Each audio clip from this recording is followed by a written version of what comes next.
Saat ini istri lagi ngopi, jadi ada waktu. Saya ingin buat video sedikit untuk menjelaskan tentang video manifestasi. Jadi intinya ada teman di grup pembimbingan yang tanya, menarik tuh tentang manifestasi. Bisa dijelaskan lebih lanjut nggak? Apa sebenarnya manifestasi itu? Ada hubungannya dengan religi atau agama nggak? Jadi nggak ada hubungan dengan keyakinan yang Anda anut. Manifestasi itu sebenarnya kita nggak mau apa yang terjadi di luar diri kita yang kebetulan buruk, kebetulan pesimis, nggak bagus, situasional, mempengaruhi apa yang ada di dalam diri kita. Di dalam diri kita pasti lebih baik dari apa yang di luar diri kita. Maksudnya kita punya target, pencapaian, keinginan, atau standar kehidupan.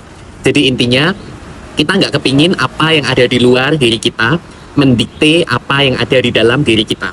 Jadi karena situasinya nggak bagus, ya udahlah kita boles aja, ngalir aja, mengikut aja. Jadi nggak begitu.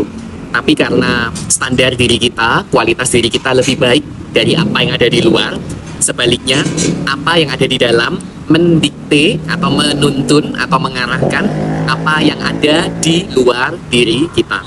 Saya nggak bisa jelaskan dengan sangat detail ya, karena saya sendiri belajar ke adik saya bahkan sampai detik ini. Sudah bertahun-tahun ada pola pikir, ada pendekatan yang saya pahami dan aplikasikan. Tapi kurang lebih contohnya seperti ini. Sejak 2011, banyak orang-orang Indonesia yang belum mengerti trading, mereka juga malas untuk membaca apa yang terjadi di luar Indonesia, berita-berita. Saya terus mencoba, saya belajar dengan bahasa Inggris yang mungkin juga nggak bagus. Saya ingin mengetahui apa sih yang sebenarnya terjadi, apa yang menggerakkan market, produk apa, interkorelasi marketnya di mana. Jadi intinya saya sudah belasan tahun belajar otodidak, mandiri, dan membantu banyak manajer dan kepala cabang yang ada di Indonesia untuk belajar dalam diam dan tidak ada yang tahu. Dan akhirnya kesempatan itu datang, ada company broker dari Singapura yang melihat tulisan saya dan mereka memperkerjakan saya di bidang analisa fundamental atau tulisan-tulisan internasional tersebut. Jadi saya tahu lebih dulu, fakta mengikuti kemudian.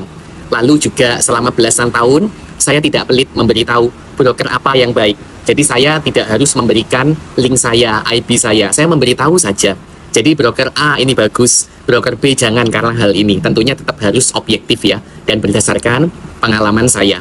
Dan sudah bertahun-tahun saya memberikan bantuan kepada banyak orang. Akhirnya di 2024 ada institusi Hong Kong, lembaga pemeringkat atau rating broker yang istilahnya mengajak saya untuk bergabung untuk melihat kondisi real lebih dalam tentang broker-broker yang ada di dunia, khususnya Asia.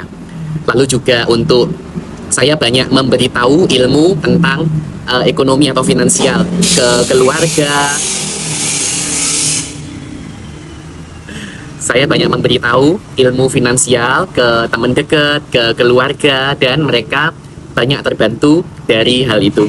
Jadi akhirnya wealth management ini melalui asuransi, melalui properti, melalui tabungan, baik emas fisik atau emas digital, atau melalui banyak sekali sektor. Jadi saya sudah siap terlebih dahulu.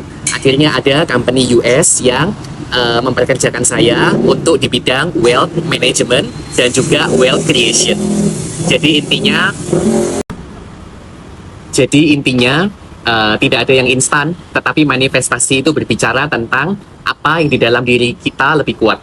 Our inside is 7 times bigger than our outside. Dan tentunya ini tidak mudah, ini proses yang panjang, tetapi seperti yang saya bilang di video sebelumnya, ada faktor X yang membuat kita bisa lebih sukses, lebih tidak sukses, membuat kita lebih disukai orang, lebih tidak disukai orang, dan itu bukan hal yang sifatnya textbook atau baku atau kaku. Dan di trading juga berlaku hal yang sama. Saya sudah membuat 500 video selama 4 tahun tanpa ada yang melihat, tanpa ada yang follow, ada cuman 200-an dan sangat tidak penting, tidak ada yang komen. Dan saya sudah terlatih dan sudah banyak membagikan hal yang baik jauh sebelum saat ini. Saat ini juga masih belum banyak, cuman sedikit sekali, tapi minimal kalau ada orang yang dengar omongan kita, kalau ada orang yang membutuhkan konten untuk edukasi, nggak bisa lagi sembarangan, nggak bisa lagi memberikan informasi yang salah, nggak bisa lagi memberikan sesuatu yang menguntungkan diri sendiri saja, harus menguntungkan orang lain, harus kembali ke kebergunaan orang lain. Dan intinya, teman-teman, saya akan cerita lebih banyak deh, tapi tidak di ruang publik seperti ini ya. Ini kan kebetulan lagi santai aja, menunggu istri saya ngopi. Kelihatan nggak ya? Nah, itu. Intinya, nanti deh di dalam Zoom, saya akan lebih brutal lagi, karena mungkin bisa jadi opini ini tidak umum, tidak disukai.